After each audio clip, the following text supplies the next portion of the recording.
Bonjour à tous. Je salue premièrement les travailleurs tunisiens et le bureau Albo-Granada du Nord-Afrique pour avoir organisé cette commémoration du cinquantenaire du coup d'État au Chili. Je me présente aussi. J'ai travaillé comme comptable, économiste et avocat, mais j'ai été aussi ouvrier dans les mines de cuivre du Chili, du nord du Chili, en 1965 et 1966, comme le montre cette photo quand j'étais ouvrier dans les mines. Mais aujourd'hui, je suis président de ONG Recuperemos el Cobre de Chile, que cela veut dire récupérons-nous le cuivre du Chili. Pourquoi nous nous appelons comme ça? Parce que au Chili, maintenant, les 70% du cuivre se trouve en main, dans les mains des entreprises étrangères. Après qu'en 1971 a été nationalisée toute la grande minerie du cuivre. C'est pour ça que maintenant nous luttons pour retourner à ce que nous avions avant.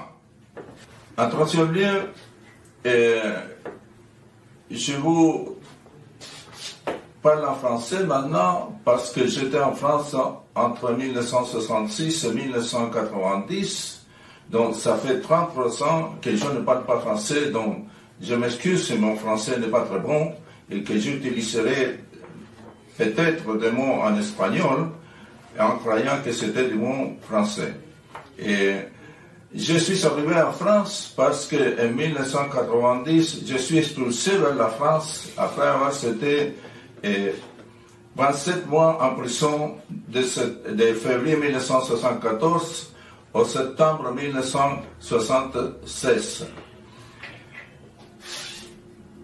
La dictature militaire non seulement a été cruelle et a violé les droits humains, mais aussi a installé un système libéral ou néolibéral et dont le but principal a été de privatiser plutôt de faire cadeau de nombreuses entreprises de l'État.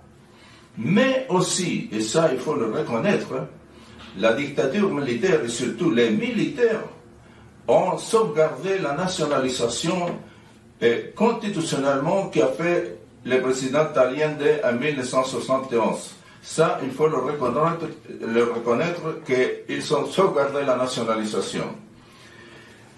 Quand la dictature est finie en 1989, le Chili produisait 1,6 million de tonnes de cuivre, dont 1,22 Codelco, l'entreprise de l'État issue de la nationalisation.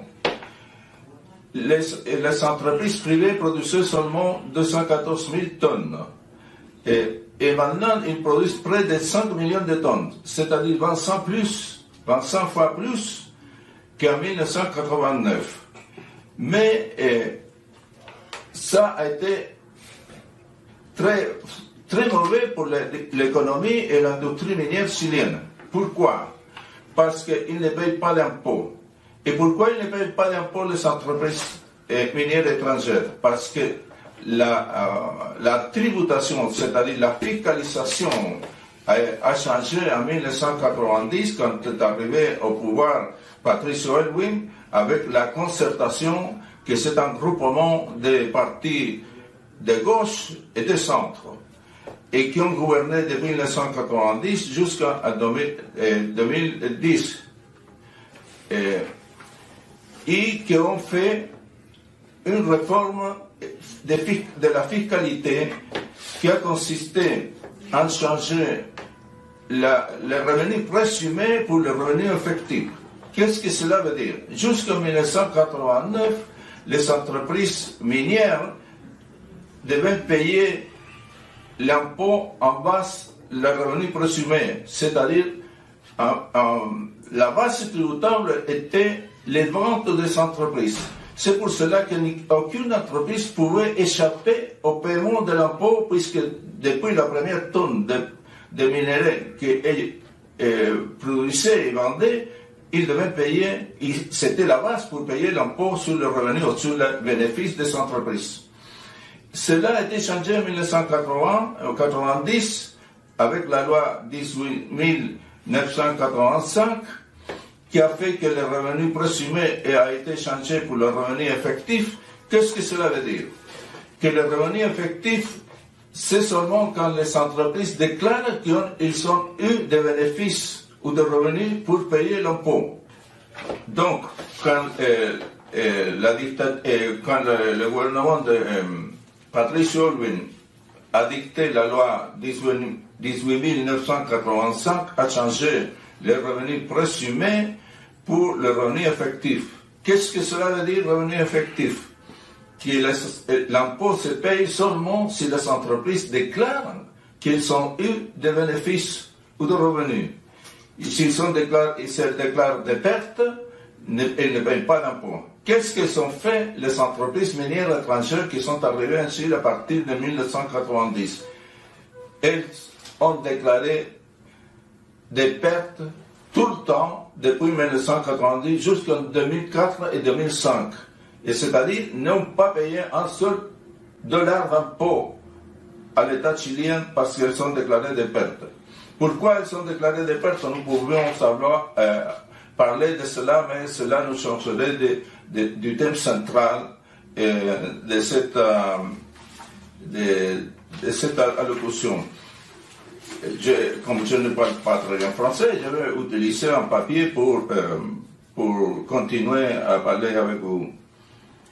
En 1973, les entreprises nationalisées en 1971 produisaient 615 000 tonnes.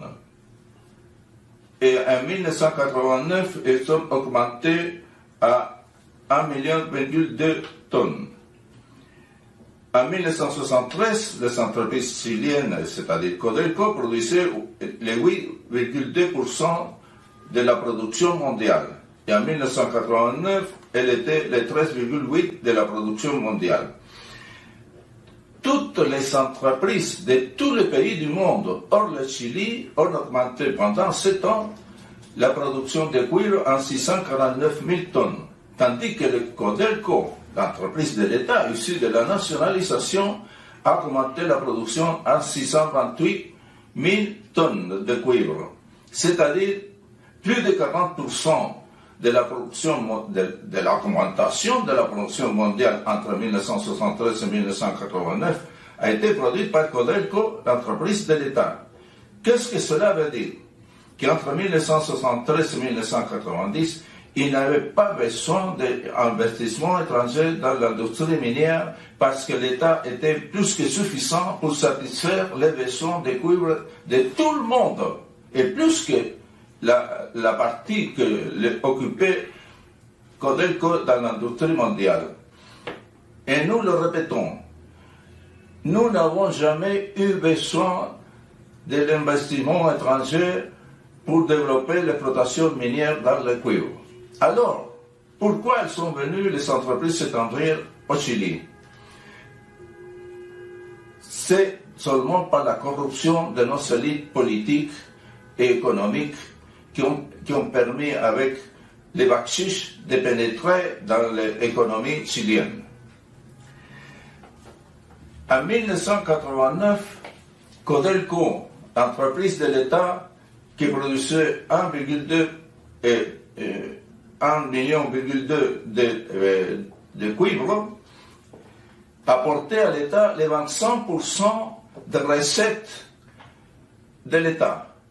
25% de toutes les recettes de l'État. Et aujourd'hui, et seulement c'était 1,2 million de tonnes. Les entreprises étrangères qui ne payaient pas d'impôts produisaient seulement 214 000 tonnes. Et aujourd'hui, elles produisent autour de 5 millions de tonnes. 25 fois plus qu'en 1989. Mais aujourd'hui, l'apport de tous les cuivres, de toute l'industrie du cuivre, incluant l'entreprise de l'État Codelco, plus les entreprises privées étrangères, n'apportent au trésor public que 7% de recettes. 7% seulement, tandis qu'en 1989, seulement Codel comportait 25% des recettes de l'État. Ça déjà nous parle de la non nécessaire et l'inutile qui a été l'investissement étranger dans notre industrie minière. La corruption de nos élites, c'est ce qui a permis que les entreprises étrangères pénètrent dans notre économie quand on n'avait plus besoin d'eux. Et ça s'est produit à partir de 1990, comme je l'ai dit, avec Patrice Aylwin. Entre 1990 et 2022, les entreprises étrangères ont exporté du Chili autour de 100 millions de tonnes de l'équivalent du cuivre raffiné. Ils les exportent principalement en forme de concentré de cuivre, mais l'équivalent de cuivre raffiné. Au prix des 15 dernières années, de $3 la livre de cuivre, c'est-à-dire 6 612 dollars la tonne, 100 millions de tonnes équivalent à plus de 600 000 millions de dollars. Et 600 000 millions de dollars. Mais l'importation de 100 millions de tonnes, c'est ce qui a été déclaré dans la douane. Mais nous savons que la douane ne fiscalise pas l'exportation de concentrés, qui pourrait être 30% supérieur à ce que vraiment a été déclaré, parce que ce sont les mêmes entreprises qui déclarent la quantité et la qualité de concentrés qu'elles exportent, sans la fiscalisation des services de douane. Et c'est pour ça que nous pouvons parler qu'au lieu de 100 millions de tonnes, c'est 120 millions ou 130 millions de tonnes. Ça seulement en pensant au cuivre. Mais aussi, dans le cuivre, il y a l'or, l'argent, le cobalt, le molybdène, le rhénium et beaucoup d'autres substances minéraux qui ne sont pas déclarées dans l'exportation de concentrés. C'est pour ça que nous pouvons parler que ces entreprises ont exporté depuis 1990 jusqu'en 2022 autour de 1000 milliards de dollars. 1000 milliards de dollars, 1 billion de dollars. C'est une somme qui n'est pas concevable. À quoi ça sert 1000 millions de dollars? 1000 milliards de dollars, pas millions, 1000 milliards de dollars. Ça sert pour construire 100 000 logements de 100 000 euros. 10 millions de logements de 100 000 euros. 10 millions de logements de 100 000 euros. Et le Chili a seulement 3,5 millions de logements. C'est ça l'importance du cuivre qu'ont importé les entreprises étrangères. Et ce cuivre, nous l'avons perdu pour jamais, parce que le cuivre est parti et nous ne l'aurons plus. Donc, l'exploitation du cuivre par les entreprises étrangères n'a été jamais nécessaire dans notre pays. Et si elle est rentrée dans notre pays, c'est seulement parce que ils sont payés à nos dirigeants politiques et économiques pour avoir toutes les lois pour les favoriser. Et c'est comme ça qu'ils ont commencé, parce que la concertation, c'est-à-dire le gouvernement de Patrice Aylwin en 1990, ont légiféré pour faire des lois en faveur des entreprises étrangères avec l'appui de la droite. C'était la concertation avec l'appui de la droite dans le Parlement qui ont fait des lois permettant que les entreprises étrangères pénètrent dans notre pays sans payer des impôts. C'est inconcevable. Vous pouvez me dire, vous pouvez penser comment c'est possible que dans ce pays, le Chili ait des gouvernements qui sont tellement antipatriotiques, qui ont accepté l'investissement étranger dans notre minerai. Mais c'est la situation. Alors, vous m'avez posé también la question sur les tratados de libre commerce, qui en français ça pourrait être traité de libre commerce ou accord de libre-échange. Ce ne sont pas ces accords de libre-échange qui ont permis l'investissement étranger dans l'industrie minière, parce que le premier accord qui a firmé le Chili, c'était en 1999, avec le Canada, et en 2003 avec les États-Unis.